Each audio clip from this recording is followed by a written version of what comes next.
नमस्कार, मी धनश्री। तर मी आज तुमच्याकडे सुरमईचे आंबट तिखट असं कालवण घेऊन आली आहे। तर ते कसं करायचं ते आपण आता पाहणार आहोत। तर चल, इथे सर्वप्रथम मी ग्राइंडरमध्ये एक अख्खा नारळ किसून घेतलेला आहे, 8 ते 9 लसणाच्या पाकळ्या, चवीनुसार इथे मी मिरच्या घेतल्यात, अर्धी वाटी कोथिंबीर घेतलेली आहे आणि 2 टेबलस्पून इथे मी धणे भिजत ठेवलेले 10 ते 15 मिनिटं ते घेतलेले आहेत।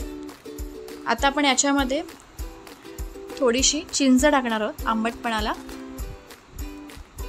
आता ह्याच्यामध्ये आपण थोडंसं पाणी टाकून ग्राइंड करून घेऊया। पाव वाटी पाणी टाकलेलं आहे मी। आता हे आपण ग्राइंड करून झालेलं आहे आपलं। आता आपण पुढच्या कृतीकडे वळूया। सर्वप्रथम इथे आता मी एक टोप ठेवलेला आहे, त्याच्यामध्ये तेल टाकलेलं आहे मी 3 ते 4 टेबलस्पून। आता आपण तेल गरम झालेलं आहे, त्याच्यामध्ये आपण आता जे वाटण केलं होतं खोबऱ्याचं ते आपण याच्यामध्ये टाकून घेऊया। आता हे चांगलं मिक्स करून घ्यायचं आहे, आपल्याला व्यवस्थित परतून घ्यायचं आहे वाटण, कारण वाटण आपलं कच्चं आहे म्हणून आपण हे चांगलं परतून घ्यायचं। आता आपण याच्यामध्ये हळद टाकणार आहोत, 1 टीस्पून। लाल तिखट टाकून घेऊया, 2 टेबलस्पून मी ते लाल तिखट टाकलंय। तिखटाचं प्रमाण आपल्यावर आहे, कारण ह्याच्यामध्ये मिरच्याही मी टाकलेल्या आहेत, तर तुम्हाला जसं तिखट हवं तसं तुम्ही टाकू शकतात अंदाजे। आता इथे आपलं चांगलं मिक्स झालेलं आहे। आता हे आपण 2 मिनिटासाठी ठेवून देऊया, झाकण ठेवूया। 2 मिनिटं इथे आपली झालेली आहेत आणि हे आपलं चांगलं बॉईल झालेलं आहे। आता आपण चांगलं मिक्स करून घेऊया परत एकदा। मीठ टाकलं आहे याच्यामध्ये मी आता चवीनुसार।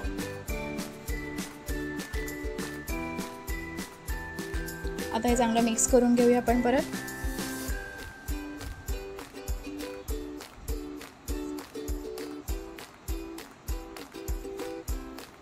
तेल सुटेपर्यंत आपल्याला चांगलं परतून घ्यायचं आहे।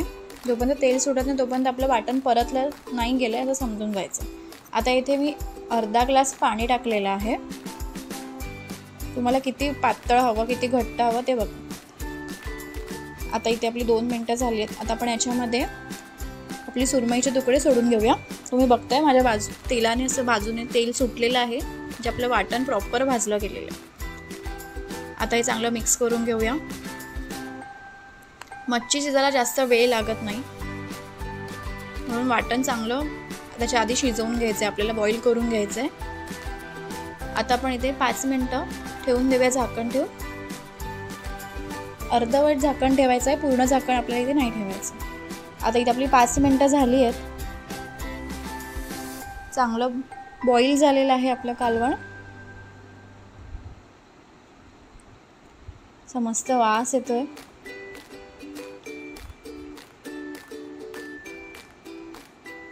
आता इथे मी गॅस बंद करून घेते, आपलं सुरमई सुद्धा शिजलेली आहे।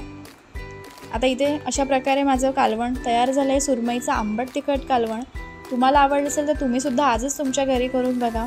जर माझी आजची रेसिपी आवडली असेल तर प्लीज लाईक करा, शेअर करा आणि सबस्क्राईब करायला विसरू नका आणि बेल आयकॉन वाजवायला सुद्धा विसरू नका, जेणेकरून तुम्हाला माझ्या नवनव्या रेसिपीचे अपडेट्स मिळत राहतील। तोपर्यंत बाय।